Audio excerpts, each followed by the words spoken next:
Hello, we're Group E, and we've renamed ourselves in the project now Inku, Silver River, which is the Chinese name for the Milky Way. So our site is the MIT River Parkway. It's a large park in the center of Taipei along the Keelung River.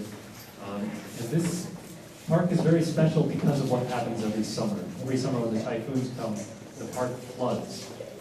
And the park is hemmed in on both sides, on either side of the Keelung River, by tall flood walls.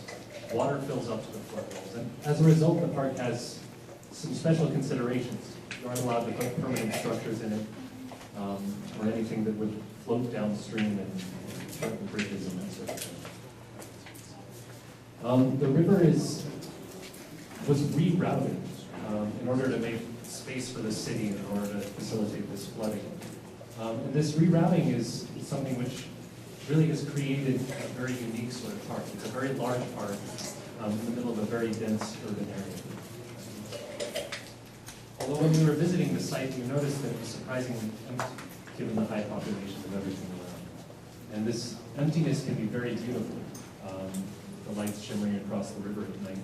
But it's also something that is somewhat surprising. So our proposal is to create a large installation in this park. It's a river of lights which flows across the park and connects the two sides. So one thing you'll notice about the park is that it's a large section of parallel lines that's very long. These parallel lines include the flood walls on both sides, the river down the middle, the parks on either side, and an expressway and another roadway. Entrances to the park are pretty few. There are a couple of different styles of entrance. There are ramps that go up over the wall, such as this parallel. There are also smaller gates for pedestrians. But in either case, there aren't that many entrances, which can make it a little bit difficult to get into the park. So with this river of lights flowing across the park and flowing out the entrances, we decided to make a very interesting pattern in the lights. And the pattern that we decided on is to do fish. So to simulate fish. And the rules for simulation for the fish are as follows. There are three types of fish. First, there are the schoolers. So the schooling fish will flock together. They'll travel across the pathway of lights, both sides of the river, staying together, but also avoiding people or disturbances that happen. The second type is the pushers. So this type of fish doesn't move unless you bump into it, and then it'll sort of bump out of the way. And the third type is the chasers. So these fish follow disturbances. So with these three types of fish, the lights are motion sensitive, so they can tell when there's somebody walking through or biking through or driving by. And this opens up a pretty wide variety of different types of interactions. You might run down to the riverside and collect some of the pushers and make a line of them. You might watch a school of fish as it flows through you, or split the school as you drive by with your bicycle, or have the chasers follow you as you're running through the park.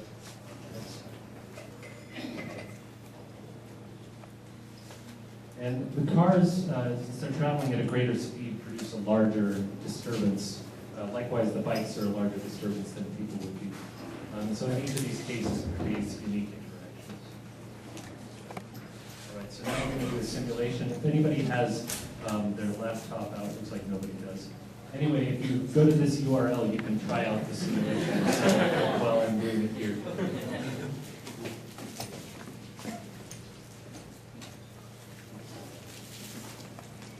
All right, so here's a simulation, and we can see they're color-coded right now, although in the final version we're probably interested in having them, all the different types of fish, be the same color. So these different colors, the magenta dots, those represent the pushers. Those are the ones that don't move unless you bump into them. The green dots are the chasers, which are waiting for some disturbance to happen, and then they'll follow it. And the yellow ones here, those are the schoolers that are flocking around. So if we create a disturbance in the park here, we can start to see some interactions.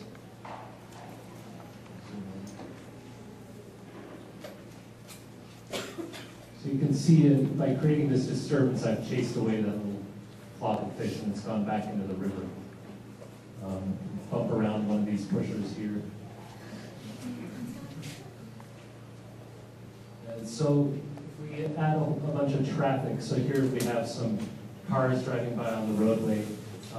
They're creating disturbances in the lights that are flowing out across the roadway. There's some bicycles riding through the town, through the park. And also some people walking around, enjoying the park. So like I said, you can try this simulation out yourself to see what sort of interactions you might come up with. Very interesting. Here's a video introduction to how we imagine this might look.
So the individual light units, in order to be able to place thousands of lights in a public park like this, it's not likely that we'd be able to tear up the whole ground and run electrical wiring and networking cable. So we designed these with the intention that they would be self-contained units. So each light contains a solar panel, a radio transceiver with which it communicates with neighboring lights.